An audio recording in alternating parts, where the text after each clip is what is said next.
Namaskaram. In this Agni initiative, we are going to explore about the ideal time gap between having meals and going to bed. So, some of us are used to going to bed immediately after having meals. Now, this can be very harmful for your system. See, if you go to bed immediately after having food, one thing is that this food, most of it will go wasted because the food will not get digested properly if you go to bed immediately after having food. So this is first of all, this is a criminal waste of food, because when so many people in this world are dying hungry and they don't get to have food, then you having food and then wasting it is something which is a waste of resources, isn't it? So not only this, it also can lead to damage, long-term damage as well, because when you're going to bed on a full stomach, what's happening here is that your stomach, see, all the organs in your body, they are not tightly clamped. Okay, so these are all loosely held and they can overlap over each other. So let's say you go to bed on a full stomach, then when you're lying down, a full stomach, on a full stomach, then this stomach can actually, it can actually compress other organs of your system, which can lead to damage over a period of time. You may not immediately notice this, but over a period of time, this is definitely harming your system if you go to bed on a full stomach. So that is why it's always suggested that you leave a clear gap of minimum 1.5 hours after you have your meals before you go to bed. The ideal gap is around 3 hours, but if that's difficult for you, at least a minimum of 1.5 hours to 2 hours gap if you can leave before you go to bed. So you can adjust your schedule accordingly. The way you eat, the time you have your meals, if you can adjust it accordingly so that this gap is maintained. For example, in the ashram, in the Isha Yoga Center, they serve only 2 meals.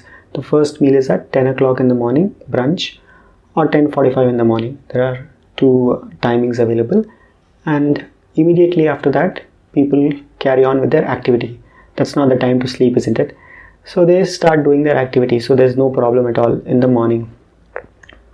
Then in the night, they have dinner at 7 p.m. or 7:45 in the evening.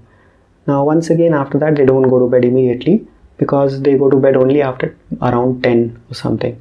So you have at least 2 hours gap, 1.5 hours to 2 hours gap before you go to bed. So this is the ideal way. If you can structure your meal timings in such a way that at least a clear gap is there before you go to bed, you will see that it will make a big difference in terms of your health and well-being. So many of the health issues can be prevented by just taking the simple step of leaving a clear gap.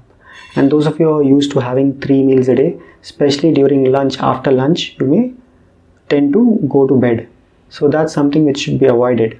So if this is something which is like a compulsion for you, you should also look at what kind of food you are eating. Because if you eat the wrong kinds of foods, then it is very much possible that immediately after having the food, you feel like going to sleep because it drains your energy. But if you eat the right kinds of foods, then you will see, then it will not leave you with that lethargic space immediately after eating. So if this is something which you're struggling with, just go through all the Agni initiatives and then correct how and see how you can eat in the right way and choose the right kinds of foods. So if you do this, then maintaining this, along with that, if you maintain a clear gap, you will see that it will definitely help in your overall health and well-being. So please experiment with this and let us know how you feel. Namaskaram.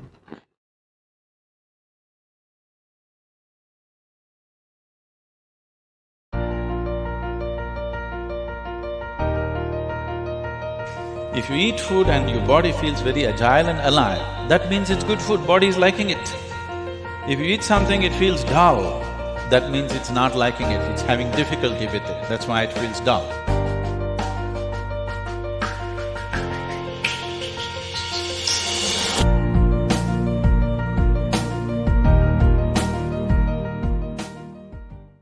Namaskaram. For those of you looking to explore about food in depth, we also have an online program on food called as Ahar. So we have a website called as ahar.yogire.com, which will have more details about this program. If you are looking to grow on the path of yoga, then food is as important as sadhana. So it's very important that you see what kinds of foods to eat which can assist you in this inner journey, and more importantly also how to eat. So we'll be looking at this in depth in this online program, and this can be done from the comfort of your home. From wherever you are, you can log in and do this program. So if you wish to explore this in depth, please log into our Aahar website, and you can see if this is something which can help you take a step towards your inner growth. And we hope that the simple process of eating can also become a stepping stone towards your ultimate well-being. Thank you so much. Namaskaram.